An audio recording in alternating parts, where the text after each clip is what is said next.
Sí, Hola. finalmente. Perdón por los contratiempos, pero soy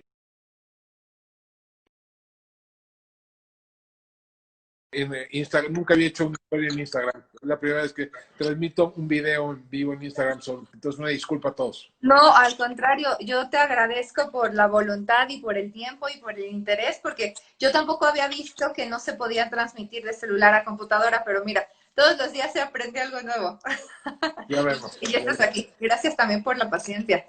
Gracias. Pues ya se irán conectando, ya andaban acá varios, pero pues ya se irán recorporando. Eh, pues para todos los que nos van acompañando, este programa, este video también lo voy a subir a mis otras redes sociales para compartir todas las ideas que tiene nuestro ponente. La verdad, hablé con él por teléfono y le planteé como las mayores inquietudes. Yo creo que no hay algo que nos pidan más las y los ciudadanos que el tema de seguridad pública. Y en las alcaldías, pues, por ejemplo, muchas figuras como la mía, como los concejales, pues nos vemos muy acotados porque realmente no sabemos qué tanto se le ofrece a la ciudadanía y sobre todo en cuanto a la solución de problemas. Entonces fue que contacté a nuestro querido especialista y analista Alejandro Hope. Él es licenciado en Ciencias Políticas por la Universidad de Pensilvania en Estados Unidos y tiene estudios de doctorado en la misma materia, pero en la Universidad de Princeton, igual allá en Estados Unidos.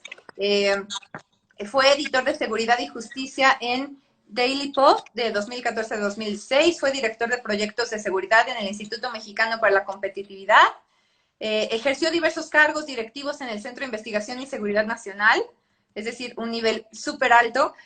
Fue coordinador de asesores del senador Adolfo Aguilar y colaboró en el equipo de transición del entonces presidente Vicente Fox, lo cual pues nos hace tenerte muchísimo cariño. Tuvo diversos cargos de asesoría en el Banco Nacional de Obras y Servicios Públicos y en la Secretaría de Energía, y es colaborador en medios nacionales como El Universal, Animal Político y la revista Nexos.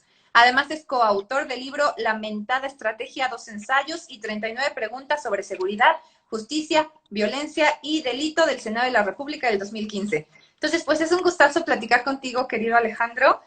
Cuando Gracias. leemos tus columnas en el Universal, pues son como muy clarificantes y nos hacen entender que pues realmente las cosas en materia de seguridad en el país no van bien.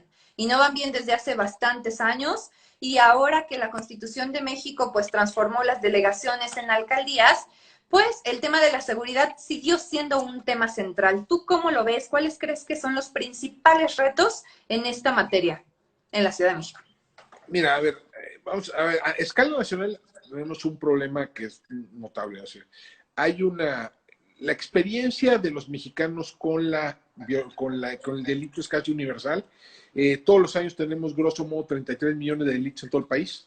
Eh, de ese total se denuncian como 2 millones. Hay como 31 millones de delitos que se cometen y no se denuncian, que pasan por debajo del radar de las autoridades. Eso, más o menos, a nivel nacional hay una tasa de victimización, es decir, hay como 28,000 víctimas de delito por cada 100,000 habitantes. En la Ciudad de México es más alta. La Ciudad de México es de 46,000 por 100,000 habitantes. Es la entidad federativa que tiene la mayor tasa de victimización, según la encuesta nacional de victimización y percepción de la seguridad pública que realiza el INEGI. Eso significa que la experiencia capitalina con el delito es más cotidiana que en otras entidades. Déjame darte un ejemplo concreto. En Yucatán es 17,000 por 100,000 habitantes, una tercera parte. ¿No? Hay 3 veces más probabilidades de sufrir un delito en la Ciudad de México que en Yucatán, por dar un dato. ¿No? Ahora, ¿qué tipo de delito es el que abulta estas cifras en la Ciudad de México? Pues abulta, por ejemplo, el robo en transporte público, el robo a transeúnte, el robo a negocio, el robo a casa habitación, la mayor parte de los cuales nunca se denuncian. En la Ciudad de México más o menos tenemos 200,000, se abren al año como 200,000 carpetas de investigación del Foro Común. Y eso difícilmente representa más del 5% del total de los delitos, ¿no?, que se cometen, ¿no? Entonces calculen que en la Ciudad de México se cometen entre 4 y 5 millones de delitos todos los años, realmente. Ahora, la Ciudad de México es inusual en el contexto nacional por varias razones, pero una muy particular. Es el único estado donde en la práctica sí existe un mando único, donde no hay policías municipales, y donde el mando policial está concentrado en la jefatura de gobierno, ¿no? Eso no sucede en los gobiernos, en el resto de las entidades federativas no sucede. Hay policías estatales, pero también policías municipales. Eso hace, digamos, la función de seguridad desde las alcaldías también distinta a la que se ejerce desde los municipios. ¿Por qué? Porque no hay, salvo una excepción que ahorita voy a discutir, no hay mando sobre la fuerza pública, ¿no? En las alcaldías. Hay, en la medida como ha venido sucediendo crecientemente en varias alcaldías, que se contrata policía auxiliar, ¿no? De nada más como detalle, en la Ciudad de México hay 3 tipos de policías, ¿no? Bueno, 4. ¿No? Está la policía de investigación, que es la policía ministerial, policía judicial. Por un lado, eso está en la Fiscalía, y luego en la Secretaría de Seguridad hay 3 tipos de policías: la preventiva, la auxiliar y la bancaria e industrial. Okay. De eso, en total son como 80 y tantos mil elementos. De ese total de elementos, como 48,000 son entre auxiliar y PBI, más o menos. Entonces, ha habido varios gobiernos de alcaldías que han venido contratando a policías auxiliares para hacer labores de vigilancia en ciertas zonas, ¿no? Pero no, hay que regresar. Son funciones auxiliares, no son funciones, digamos, plenamente de autoridad como la tiene la policía preventiva. Y de cualquier manera los números son relativamente pequeños. Entonces, la función de seguridad pública que la nueva Constitución le confiere a las alcaldías se ejerce por otros métodos. O sea, tiene que ejercer con otro tipo de intervenciones. Y hay muchas cosas que se pueden hacer, ¿no? Aquí hay un dato que yo creo que es importante que la gente entienda. El delito se tiende a concentrar en el espacio y en el tiempo. Por ejemplo, en la Ciudad de México, 89% de las colonias no tienen homicidios. Ok. O sea, los homicidios se concentran en el 11% de las colonias. Y si uno ve a nivel granular en las colonias, que se puede hacer, por ejemplo, porque el gobierno de la ciudad ha puesto a disposición del público los datos de carpetas de investigación. Entonces, lo que uno ve es que la concentración es no solo en unas cuantas colonias, sino en unas solas cuantas calles de unas cuantas colonias.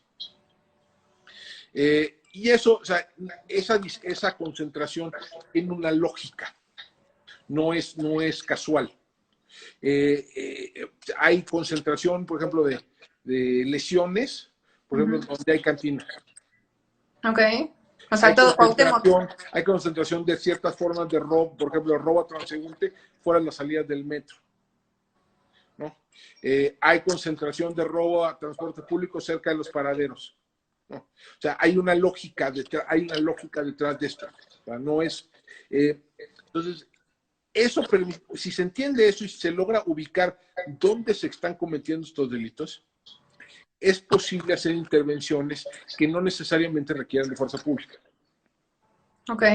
Puede ser, por ejemplo, pueden ser algunas mejoras a la infraestructura urbana. Por ejemplo, meter luminarias. Por ejemplo, ¿cómo se llama? Quitar, bardear algunos terrenos baldíos. Por ejemplo, ¿cómo se llama? Por ejemplo, cambiar el sentido de algunas calles, por ejemplo, peatonalizar algunas calles. O sea, ese tipo de, o crear, por ejemplo, abrir algunos espacios públicos, ¿no? Eso también puede tener implicaciones importantes en la geografía del delito. Ahora, hay la idea, bueno, es que si yo intervengo en cierta zona, los delincuentes se me van a mover, el muy discutido efecto cucaracha. Bueno, ese efecto en la práctica, si uno ve los números, es mucho menos potente de lo que habitualmente se discute. ¿Por qué? Por lo mismo que hablábamos antes, es decir, hay una lógica detrás de la distribución geográfica, espacial de los delitos. O sea, siempre van a regresar a esos puntos. Hay algunos lugares que son, déjame poner otro, que generan oportunidades para cometer delitos. Para que se cometa un delito tienen que juntar 3 elementos específicos, ¿no? Un infractor potencial, ¿no? motivado, ¿no? Motivado a cometer un delito, ¿no? Una víctima o un blanco potencial, y la ausencia de un guardián y la ausencia de algo o alguien que lo impida, ¿no? Tienen que, entonces, si tú lo piensas así, no, a lo mejor no podemos intervenir en el corto plazo en la motivación del posible infractor, pero a lo mejor sí podemos intervenir en los patrones, digamos, en cuántas víctimas o cuántos blancos hay en ciertas zonas. Y podemos intervenir, digamos, en las formas de vigilancia o las formas de autocuidado que pueden tener las personas. Sí, por ejemplo, hace ratito que nos hablabas como del tipo de policía, el que las alcaldías contraten esta policía auxiliar, ¿sirve de algo para contrarrestar estos efectos de los Mira, que nos yo hablas? creo que es muy efectista. Yo creo que en la mayoría de los casos, puede servir en algunos casos, para algunos asuntos muy específicos. Yo creo que en muchos casos es muy efectista, ¿no? Y parte dijo, ¿por qué los alcaldes recurren a esto? Porque los vecinos lo piden. O sea, tú vas a reuniones con vecinos, con colonos, y lo que piden es presencia policial, ¿no? Porque sienten, y digo, no es descabellado, que eso inhibe, ¿no? Tiene algún efecto inhibitorio para ciertas formas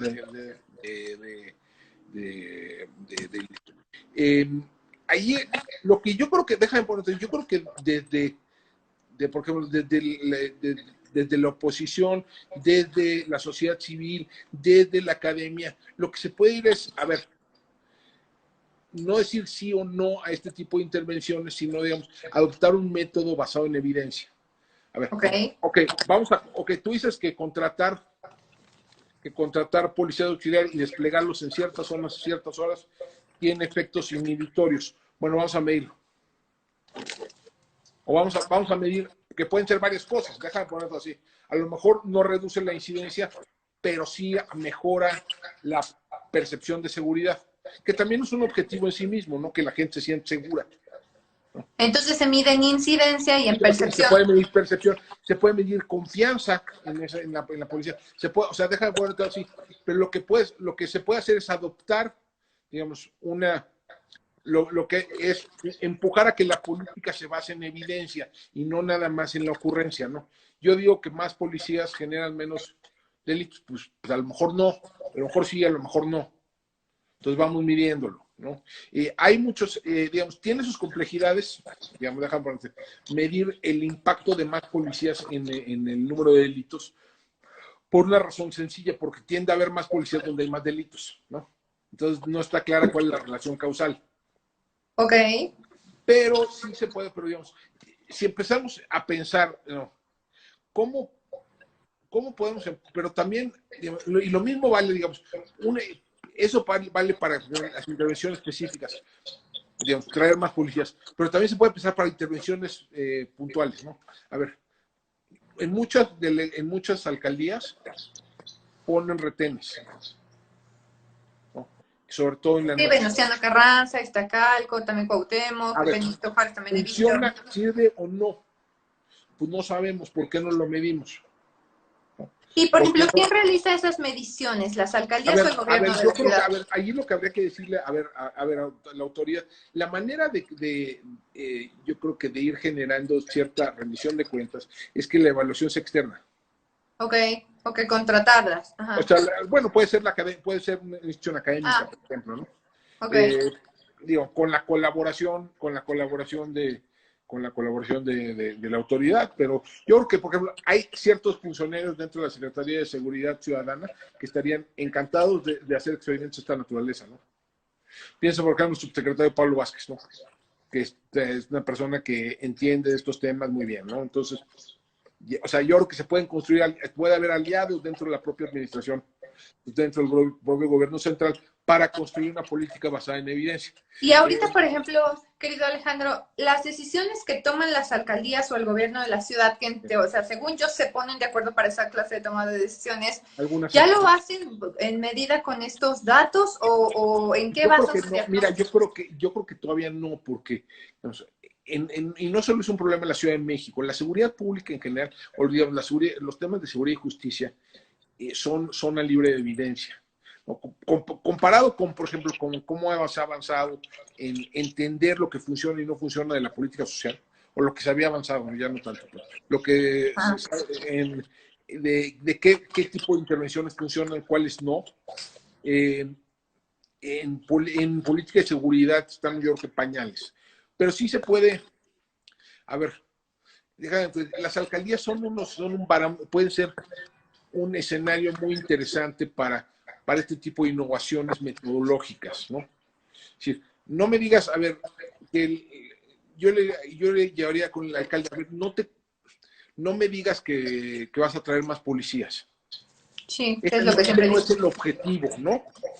No, déjame ver. El objetivo no es que haya más policía, no, hay un principio básico, ¿no? de la actuación policial, es que la policía no se debe de ver. Si está haciendo su trabajo, en lo que debe, el objeto es que no haya delito y que no haya desorden en el espacio público, ¿no? No que haya muchos policías. Entonces, si tú pudieras desde las alcaldías impulsar una agenda, una agenda donde, a ver, vamos viendo qué funciona y qué no, ¿no? Sin prejuicios, ¿no? Colaborando con la propia autoridad, colaborando con el gobierno central. A ver, vamos viendo. Tú dices que funcionan los retenes, vamos viendo. Tú dices que funcionan que funciona el despliegue de más presencia policial, vamos viendo. Tú dices que funciona el patrullaje, vamos viendo. Hay varios métodos que se pueden adoptar en ese sentido y que pueden por lo menos generar una mayor base de conocimiento para tomar mejores decisiones, ¿no?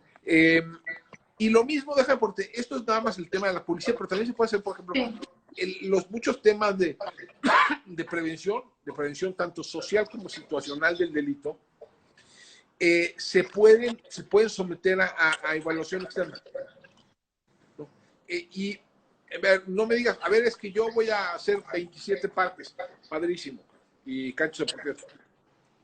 Buenísimo para otros fines. Puede ser. Pero si tú dices eso porque con eso vamos a reducir la incidencia delictiva, la respuesta es vamos midiéndolo. Vamos haciendo un programa piloto, vamos viendo cuáles son los alcances, vamos viendo qué tipo de efectos tiene, ¿no? Y entonces eso te puede empezar a llevar, nos puede empezar a llevar desde lo local a entender mucho mejor. Pero entonces tú dices, el secreto está en la medición constante. Y también sabes que cambiar, la otra sugerencia que yo haría, que también se puede hacer desde las alcaldías, es vamos cambiando la métrica como medimos la seguridad pública, ¿no? Porque muchas veces la métrica que utilizan las autoridades, y no es algo privativo de la Ciudad de México, es algo general, es cuántas denuncias hubo, no dejan ponerlo así. Si bajaron el número de denuncias de secuestros denunciados, bueno. Si bajaron el número de robos, de denuncias de robo a casa habitación, bueno. Si subieron, malo. Ok, eso tiene varios problemas, ¿no? Uno, que dado el tamaño de la cifra negra que tenemos, no sabemos si lo que está subiendo si lo que está bajando son los delitos o las denuncias. ¿No? Y no sabemos si los delitos denunciados son una muestra representativa de los delitos no denunciados. Pero además genera unos incentivos bien perversos. ¿Por qué? Porque tú vas al MP, y desde el jefe le está diciendo, mira, lo bueno es que haya menos denuncias, haya menos delitos denunciados. ¿Qué es lo que va a recoger, digamos, en los escalafones inferiores del aparato burocrático? Pues tenemos que impedir las denuncias. Yo creo que muchos de los que nos están escuchando han tenido la malísima experiencia de ir a una agencia del Ministerio Público y que lo primero que le digan es, ¿de veras quiere denunciar? De veras, porque no va a servir de nada, ¿eh? Y se van a enterar, ¿no? O sea, todos hemos tenido alguna experiencia de esa naturaleza. ¿Y cómo lidiamos con eso, Alejandro? Mira, o sea, una manera de lidiar con experiencias, digamos, es lo que sea, digamos, algunos modelos interesantes, digamos, de reforma policial que ha habido en algunas ciudades del país. Una de las uno de los corazones, donde los temas centrales es cambiar. Ya no midamos el desempeño por el número de delitos denunciados, sobre todo si bajan, sino midámoslo con encuestas de victimización. Ok. ¿Cómo funcionan? A ver, tú vas y le preguntas a la gente, ¿usted fue víctima de un delito en los últimos 12 meses? ¿No? Es un poco, hay la nacional, que es la encuesta nacional, la ENVIPE, pero estas también se pueden hacer, pero no te da representatividad a nivel municipal, por el tamaño de la muestra.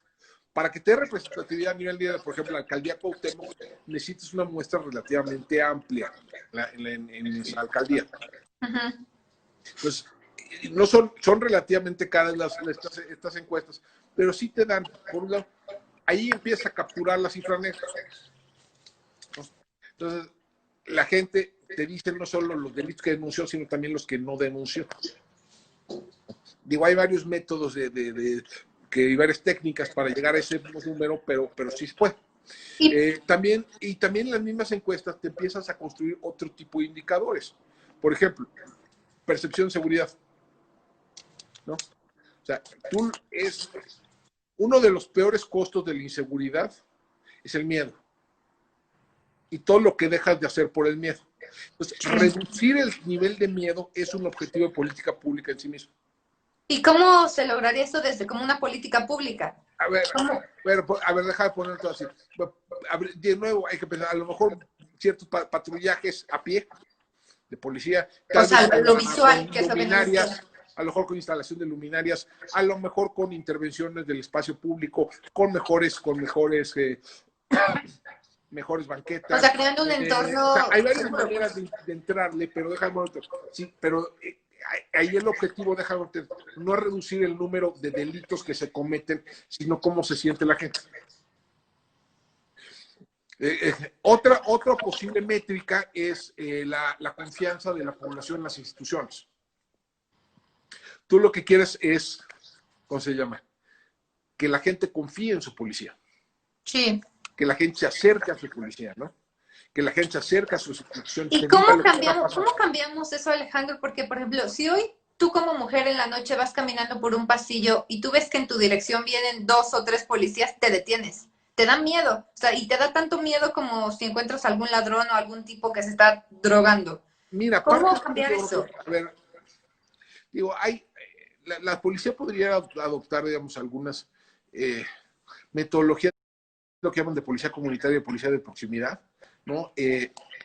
Ir y tocar la puerta de los vecinos. Presentarse. Ir y tocarla y presentarse. Lo que hicieron hace algunos años, que no era mala idea, ¿no? De dar el celular del policía.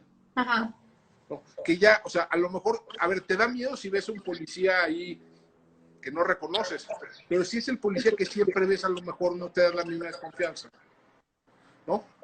Si es el policía del barrio, el policía que siempre, que ha convivido con los vecinos, con los negocios de la zona, o sea, que es una parte, digamos, de la vida comunitaria, entonces es distinto. Eso requiere capacitación de otro tipo, requiere mecanismos de vigilancia y de supervisión sobre las policías de otro tipo, pero se puede. Ha habido experimentos bien interesantes en el país. No nos tenemos que ir a Nueva York, a Medellín, etc. Por ejemplo, si tú vas en Ciudad Nezahualcóyotl, en el Estado de México, aquí cruzando la frontera, han hecho experimentos bien interesantes de policía comunitaria. Y le han cambiado la percepción, la confianza en la policía municipal en Nezahualcóyotl ha crecido como 20 o 25 puntos en la última década. Entonces, lo que tú crees que es que las alcaldías tenemos que exigir que tengan policía comunitaria y que dependan de la alcaldía. Esa es una de las exigencias. A ver, que la policía, trabajar con la Secretaría de Seguridad, ¿no? Ciudadana, para ir implementando modelos de policía comunitaria o de policía de proximidad, ¿no? En las alcaldías. De la mano, y eso puede ir de la mano de otro tipo de intervenciones y de la mano de otro tipo de programas. Y por ejemplo, ¿qué crees que es lo que falla? Porque yo he visto este intento, por ejemplo, en Tlatelolco, en la Guerrero, en la Doctores, varios de esos clases de intentos de policías que se presentan, te dan tu teléfono, pero al mes ya lo cambiaron. Y a los 3 meses ya los cambiaron. Y hay una rotación impresionante. ¿Por qué? Mira, en parte, a ver, yo creo que, a ver, en parte tiene que ver con la restricción de personal que hay en la propia policía. O sea, Pero faltan. déjame hacerte un poco los números. Sí. De los 88,000 policías que hay en la Ciudad de México, 48,000 son entre auxiliar y bancario. Ok. Que realmente sí es policía, pero tienen otras funciones, ¿no?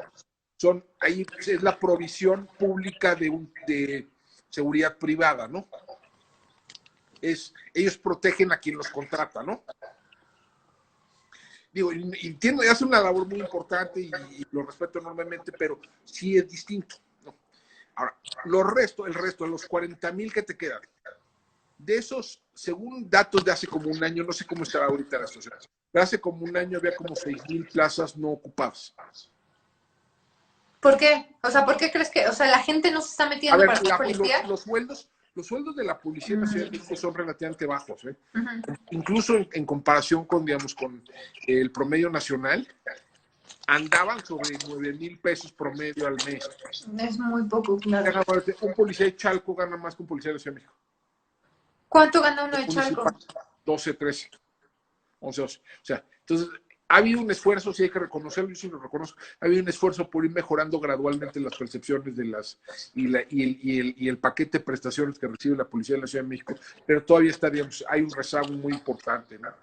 Entonces, ¿es un tema presupuestal? Hay un componente presupuestal, indudablemente. Déjame poner. Parte de nuestro problema sistémico de seguridad, no solo en México, sino en todo el país, es que hay una subinversión crónica en las instituciones de seguridad y justicia, ¿no? A nivel nacional gastamos 0,8% digamos, excluyendo defensa, Ajá. nada más policías, fiscales, sistema de administración de justicia y sistema penitenciario, como 0,8% del PIB. En Colombia gastan 2,2% del PIB. En la OCDE como promedio como 1,7%. Entonces, pues sí, hay restricciones presupuestales a todo lo largo de la cadena. Oye, qué fuerte, yo no sabía, realmente estamos es ínfimo lo que es realmente, o sea, hay un problema, entonces eso resulta que, por esa razón, 93% de los policías que hay en México ganan menos de 15,000 pesos al mes. 80% de los policías en México tienen que poner de su pecunio personal para comprar una parte de su equipo. Sí, es lo que me han dicho es que rentan las patrullas, que ellos se compran sus propios Los chalecos, uniformes, que luego hasta balas. incluso en algunos casos la munición para las balas. Ajá, O sea, ajá. realmente no. O sea, esta subinversión crónica se ve a lo largo de la cadena, ¿no? Lo ves en las emergencias del Ministerio Público, lo ves en los tribunales, lo ves en el sistema penitenciario. Entonces, una parte de eso, a ver, ya es algo que se puede hacer, revisar desde las alcaldías y se puede revisar desde el Congreso de la Ciudad, es revisar los presupuestos para todo el aparato. Y además, digamos, ahí habría que cambiarle también un poco la lógica, y ahí es donde puedes insertar el tema de la evaluación y los presupuestos basados en resultados, ¿no? Ahí le puedes cambiar las métricas. Ese puede ser un mecanismo para irle cambiando las métricas a las policías, a las fiscalías, al sistema de administración de justicia, al sistema penitenciario, etcétera. Oye, hace ratito, por ejemplo, platicábamos, me quedo mucho con esta idea que nos estás diciendo de presupuesto basado en evidencia. Sí. Y quería yo preguntarte, la vez pasada platicábamos del tema de las denuncias y cómo hay otra clase de modelos donde las personas pueden denunciar y luego como comienza la investigación y no es este camino tan tortuoso al que los capitalinos estamos expuestos. ¿Cómo funciona? A ver, déjame ponerte así. Si a ti te asaltan en Nueva York, en Madrid, en París, en Berlín, en donde sea, del mundo desarrollado, no vas a ir a denunciar a una fiscalía. Vas a ir a denunciar con la policía. Y no va a ser un proceso largo de 3, 4, 5, 6 horas. Va a ser un proceso de 10 minutos. Pero ¿por qué? Eso ya es posible en la ciudad, ya es posible en el país. El Código Nacional de Procedimientos Penales ya permite la denuncia con la policía. Y de hecho ya hay algunos, en algunos estados, en algunos municipios, ya lo están haciendo. Déjame, de manera muy notable el caso de Querétaro, ¿no? Donde la policía municipal, a ti te roban en Querétaro, le hablas haces la denuncia al 911, llega la policía, llega con una tablet, te toma o sea, la declaración, las circunstancias del hecho, te da un número de folio y se acabó el asunto. O sea, se acabó el asunto, y se acabó el asunto. Luego, eventualmente, si se judicializa, a lo mejor tienes que participar, ¿no? Pero si no, no. Que la mayoría de los casos no se judicializa. Una manera, por ejemplo, ya en la Ciudad de México se empezó, y es también, yo sí lo aplaudo, se amplió el catálogo de delitos que se pueden hacer, que se por la denuncia en línea. Ok, ¿cómo cuáles se incluyen? Por ejemplo, robo simple, robo de celulares, robo sin violencia, varias formas de robo sin violencia la puedes hacer así, lo puedes hacer en línea. Y estaban, o sea, el cuello de botella de eso siempre ha sido la ratificación, pero en ciertas categorías de delitos quitaron la ratificación, ¿no? Que eso también, esa es otra donde habría que hacer una coalición amplia para eliminar la ratificación de la denuncia. O sea, si las víctimas se toman la molestia de decir lo que les pasó, ¿por qué demonios tendrían que ir a volverlo a hacer 2 semanas después? ¿Y cuál es la lógica de la ratificación? Eso, que se caigan las denuncias. Supuestamente evitar denuncias frívolas. Pero no importa, o sea, de nuevo, dado el gigantesco universo de delitos que no se denuncian, ¿qué más te da si se cuelan algunas que sean frívolas? Frívolas, como a qué se refieren. Es decir, estaba haciendo mucho ruido mi vecino. Qué bueno que eso no procede, que sí se requiere ratificación. Claro, pero no digo, eso es.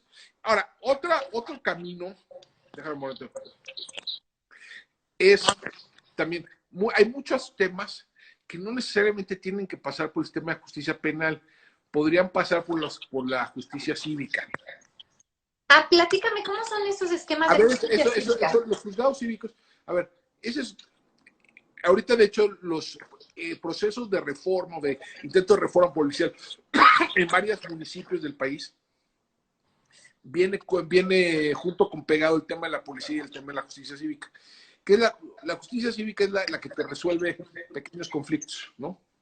La del borracho que hacía mucho ruido, el del vecino, el del señor que estaba haciendo pipí en la calle, el borracho que no se quería salir de la cantina, el del alcoholímetro. Eso es el tipo de conflictos. Si tú le inviertes un poco a la justicia cívica, si tú mejoras un poco los procesos, puedes sacar muchísimos casos por esa vía. ¿Y hay que se les impone? El caso de Morelia, que es bien interesante. En Morelia lograron procesar asuntos así pequeños en 4 minutos. En Morelia, o sea, aquí súper cerca. Sí, o sea, no nos tenemos que ir a Berlín, ¿no? O sea, hay maneras, digamos, si empiezas a utilizar, y la justicia cívica te permite ir descongestionando el sistema de justicia penal, te permite también ir despresurizando muchas relaciones sociales. ¿Cómo es eso? O sea, a ver, hay muchos conflictos entre vecinos que si tú lo dejas correr, si tú no intervienes, escalan. Ajá. ¿No? Y de pronto ya no es unos vecinos que se están gritando, que están mentando la madre, si son 2 vecinos, que ambos ya fueron por la pistola. Sí, ya llegaron a los golpes. Entonces, si tú puedes utilizar la justicia cívica y policía comunitaria, policía de proximidad, justicia cívica, para ir desescalando y despresurizando estos conflictos, te puedes evitar una cantidad. ¿Y la justicia cívica dónde entraría? O sea, con la fiscalía. Los jueces de paz, los jueces de paz están en las propias alcaldías, ¿eh? Ahí están. O sea, es algo que las alcaldías podrían implementar. O sea, por ejemplo, en Morelia, crear una cosa, los centros de atención a víctimas. Es un modelo que estaban replicando ahorita en la delegación Benito Juárez, en la alcaldía Benito Juárez, perdón. Ok. Que son, a ver, llega una víctima de delitos relativamente menores. Me pasó esto, bueno, aquí te atendemos, aquí te facilitamos la denuncia. Aquí, mira, no es que aquí está el que me mentó la madre. Bueno, pues lo llevamos con el juez cívico, ¿no? O sea, mejoran las instalaciones de justicia cívica allí en los centros junto a los centros de atención a víctimas, y entonces vas atando cabos, ¿no? Y entonces déjame un momento. Un chorro de cosas ya no la mandas a la fiscalía, ya no tienes la pretensión de que esto lo vas a judicializar, ¿no? Son casos que los vas a resolver, digamos, a nivel cancha, déjame ponértelo así, ¿no? Entonces la autoridad me dices que sería el juez de paz. Los jueces de paz son una figura bien importante, pueden ser una figura bien importante para despresurizar conflictos sociales. Fíjate, y no es una figura que se conozca mucho, y es algo que dices que se está implementando tanto en Morelia como en México. Existe nuestra legislación desde hace décadas, ¿no? Okay. Y funciona. O sea, el que te ve cuando te mandan al torito es eso, ¿no? O sea, por ejemplo, a la gente que no recoge la popó de sus perros en la calle, si la agarran, hay de dos. Todo lo que tenga que ver, ahí, ese tipo de faltas administrativas es lo que va a dar ahí, es lo que va a dar la justicia cívica, ¿no? Ok. Es decir, y eso lo tienes que sacar en minutos, ¿no? Ok.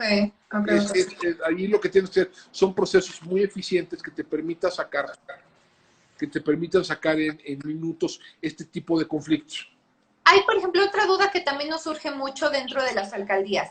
¿Qué tanta injerencia tienen las alcaldías dentro de los funcionamientos de los MPs? ¿O los MPs dependen directamente de la fiscalía? No, los MPs dependen de la fiscalía. Ok, y entonces, ¿qué hay agencias del MP ubicadas en alcaldías, en las alcaldías, ¿no? Ajá. Pero, digamos, administrativamente está ubicado en la fiscalía, y la fiscalía es ahora un ente autónomo, ¿no? Sí, te pregunto sobre todo para saber, o sea, ¿cómo se procesan las quejas ciudadanas cuando llegan contigo y se quejan de los policías, que tú sabes que son policías que se contrataron? Deja de ponerte así. A ver, lo que podrías hacer allí es la propia policía, bueno, la Secretaría de Seguridad Ciudadana tiene una unidad de asuntos internos. Ajá. Entonces, se podría trabajar, por ejemplo, con la Secretaría para que haya buzones o para que haya mecanismos de denuncia anónima de policías que vayan a dar a la unidad de asuntos internos. Ok, asuntos internos. Sí. O sea, existe la unidad de asuntos internos dentro de la policía, que digamos que es el mecanismo disciplinario, ¿no? Dentro de las policías. Ok, entonces nosotros tendríamos que dirigir como todo el mal comportamiento. A ver, yo creo que si se sientan con la propia Secretaría, hay varias cosas que se pueden hacer. Concretas, sencillas, ¿no? Para facilitar la denuncia, para acercar a la policía a la ciudadanía, para vincular, digamos, este sistema de justicia civil y policía comunitaria. Yo creo que hay varias cosas que se pueden hacer desde las propias alcaldías.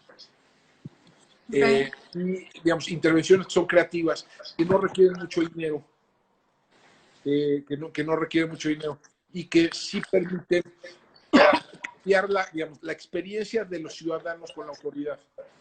Es que eso es algo como que tenemos muy sentido o muy en la piel los capitalinos, ¿no? O sea, como que cada que te quejas con las alcaldías del tema de seguridad dicen, es que la seguridad no depende de nosotros, y siempre le echan la bolita a la Ciudad de México, y ya la comunicación con la Secretaría de Seguridad Ciudadana es muy complicada, es muy compleja. Entonces tú como ciudadano sientes que no van avanzando, o sea, y que entonces no se llega a nada concreto.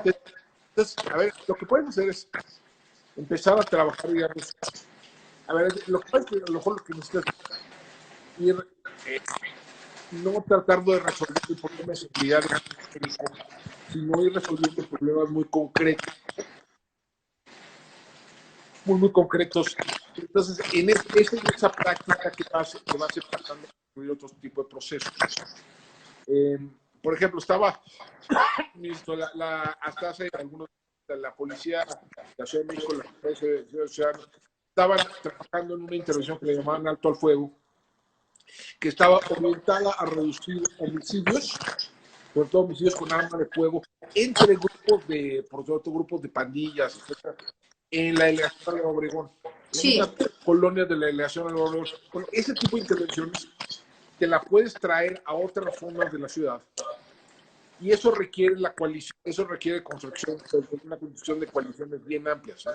Que no solo involucran a la policía, sino involucran a otras partes del aparato de gobierno, involucran a la sociedad, involucran a organizaciones ciudadanas, etcétera, en ese tipo de intervenciones. Entonces, puedes ir haciendo ese tipo de proyectos. Vamos a reducir, a ver, déjame decir, no vamos a resolver todo el problema de seguridad, pero vamos resolviendo, vamos reduciendo el número de homicidios en la Morelos o en la Guerrero.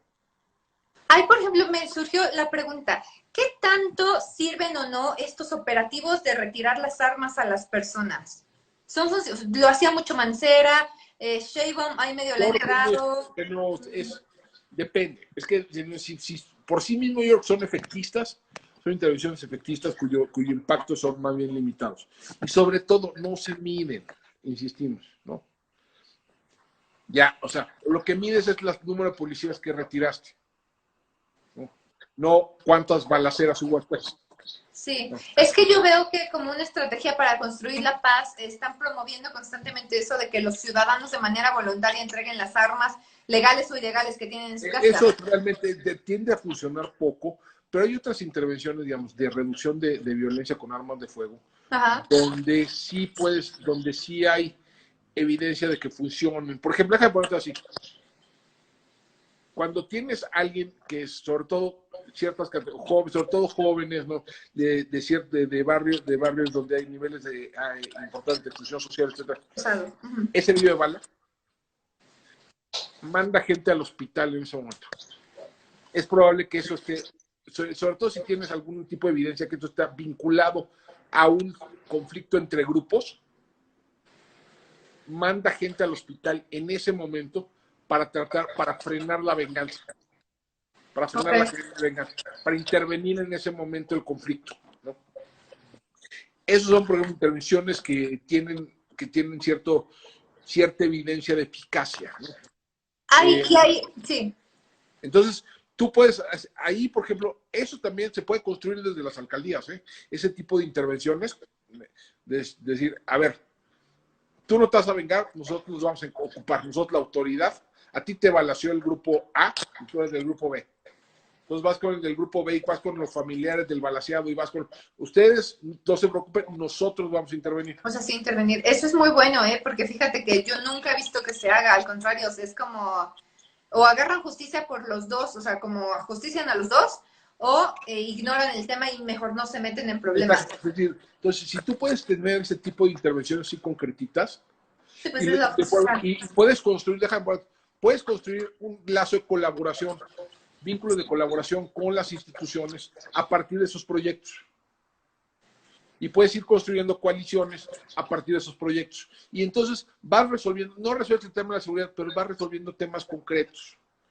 Que es lo que yo creo que la gente quiere, es lo que la gente quiere, que es lo que quiere resolver, ¿no? Quisiera yo preguntarte otras dos cosas antes de que se nos acabe el tiempo. Una, entonces, ¿cuál sería tu, querido Alejandro, cuál sería tu postura respecto a que en algún posible, la legalización de armas para hogares, o sea, de manera individual?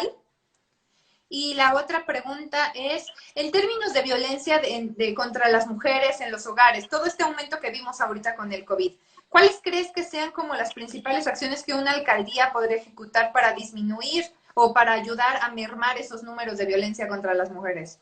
Ok, a ver, sobre las armas de fuego, sí. Yo creo que hay muy buena evidencia de que a mayor disponibilidad de armas de fuego, más muertes por armas de fuego. Ok. O sea, mientras más disponibilidad hay, más se usa. Ok. O sea, no hay el efecto disuasivo que, digamos, los que promueven este tipo de, digamos, la posesión amplia de armas, alegan que hay un efecto disuasivo, ¿no? Que entonces los ladrones no se atreven. No se meten por... No hay evidencia de eso. Realmente, y en Estados Unidos hay evidencia amplísima, digamos, sobre eso. Simplemente no existe. La evidencia que es la contraria, ¿no? Si es más fácil adquirir un arma de fuego, es más probable que haya una... Ahora, sobre violencia de género, violencia contra las mujeres, a ver, yo creo que el corazón lo que hay que hacer es tratar de intervenir, digamos, desde las fases tempranas. O sea, la violencia contra las mujeres es un continuo, ¿no? O sea, donde en el extremo está el feminicidio, pero empieza con otros tipos de agresiones más cotidianas. Si la autoridad pudiera intervenir de manera temprana en esos patrones. Antes de los golpes. Digamos, a ver, si le pudieras dedicar recursos importantes a, por ejemplo, responder a llamadas de violencia en el hogar que se hacen. De llamadas. Yo creo que de nuevo nos podríamos evitar muchos casos de violencia extrema en varios tiempo después. Podríamos sacar de circulación a tipos que son muy violentos, ¿no? En una fase temprana, ¿no? O podríamos proteger a las posibles víctimas en una fase temprana, no cuando esto ya escaló. El otro tema, a ver, son las órdenes de restricción. Eso.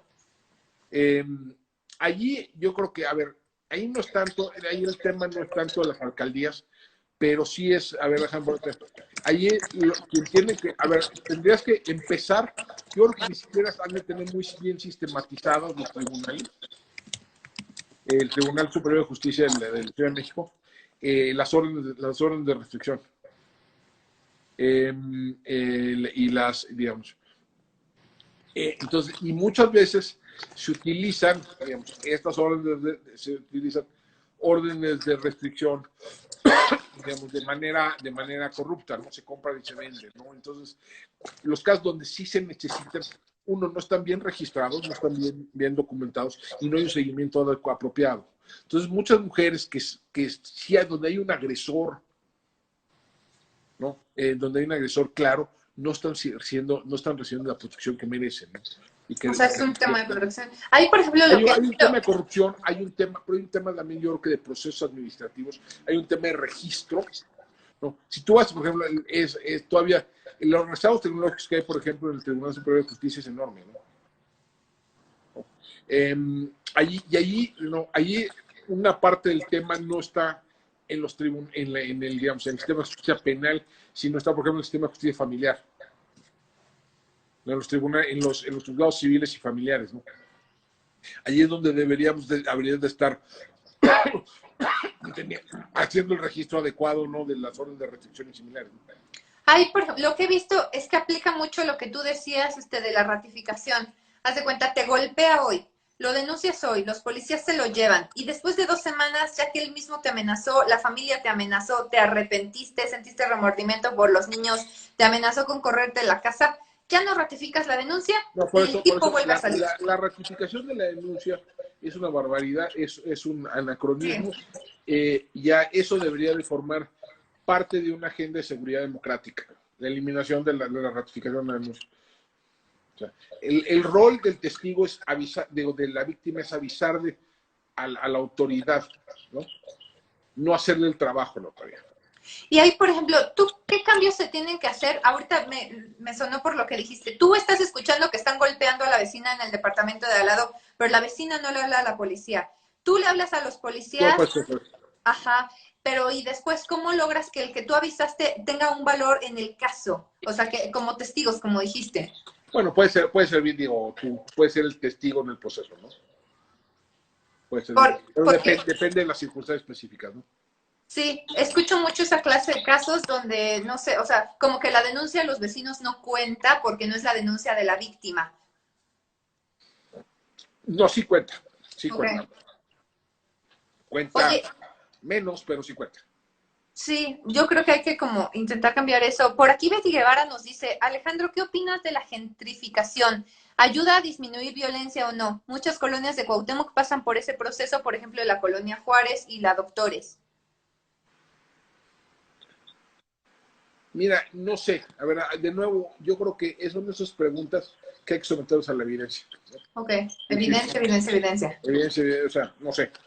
No sé, habría que, a ver, allí, como son procesos que a veces empiezan en una calle y no la de junto, se prestan como una especie de experimento natural, ¿no? Entonces habría que hacerse la pregunta, a ver, si de pronto ponen un edificio de departamentos de clase media, clase media acomodada en la colonia de los doctores, ¿qué efecto tiene? Yo creo que no es una pregunta fácil de responder, pero no, eso nos lleva a un último punto que yo creo que es importante, que es la política de seguridad no solo es de policías y ladrones. Tiene que ver con políticas de uso de suelo urbano, tiene que ver con políticas de movilidad, tiene que ver con el uso de las calles. Entonces, digamos, esto nos abre la puerta a pensar de manera más creativa, ¿no?, en el problema de la seguridad. Pero lo que hay que hacer, la intervención que queramos hacer, hay que hacerla desde la evidencia, desde los datos, y no desde lo que se nos ocurra, ¿no? Sí. Oye, pues creo que sí nos diste como mucho, o sea, los parámetros básicos, sobre todo de supervisión, para ver si las áreas de las alcaldías están ejecutando esto como de una manera como proactiva para, pues, en la como correalización con la Ciudad de México, con la Secretaría de Seguridad de la Ciudad de México. Pues muchísimas gracias, ¿eh? No sé si nos quieras dar como un mensaje final. Una disculpa por ni te preocupes, los al problemas contrario. técnicos iniciales. Muchas gracias, y un placer. No, al contrario, de verdad, mira, por aquí te mandan saludos Martín Vivanco, que andaba por aquí, Alarcón Dibujo, que es nuestro fan, el concejal Sergio Valdés, de Álvaro Obregón, es igual del PAN, trabaja ya con la alcaldesa, ella también es de Morena, pero él se ha metido mucho en temas de seguridad, el secretario de Estudios del PAN de la Ciudad de México, Rodrigo Miranda, Amado Avendaño, que estaba cuando estábamos con lo de el problema, y con Jorge Ramos de La Silla Rota. Y también pues aquí hay muchos militantes que por otras redes sociales te están mandando saludos, pero muchas gracias por explicarnos. Creo que el tema de seguridad es de los más complejos que tenemos y que pocas personas, o sea, si no eres abogado o no estás metido en estos temas, de plano no entiendes nada. Entonces, muchas gracias. Muchas gracias a todos los que se sumaron. Muy bien, pues a ver si ya luego con más calma, con más tiempo organizamos una, pero enfocada a temas de equidad de género. A ver si nos pudieras tú orientar de cómo, sobre todo, ¿sabes cómo presentar propuestas? Ahí, digo, habría que ir más hay muchas compañeras que tienen mucho más experiencia que yo en esos temas, ¿no? Pero les puedo decir, puedo dirigir con esos especialistas, ¿no? Sí, por supuesto. O sea, en temas de esto, de cómo reformar la ley como para que sea como más justa, como con esto que decíamos de lo de la denuncia, lo de los testigos y todo eso. Pero pues muchísimas gracias por tu visión para las alcaldías. Sí tenemos bastante que hacer.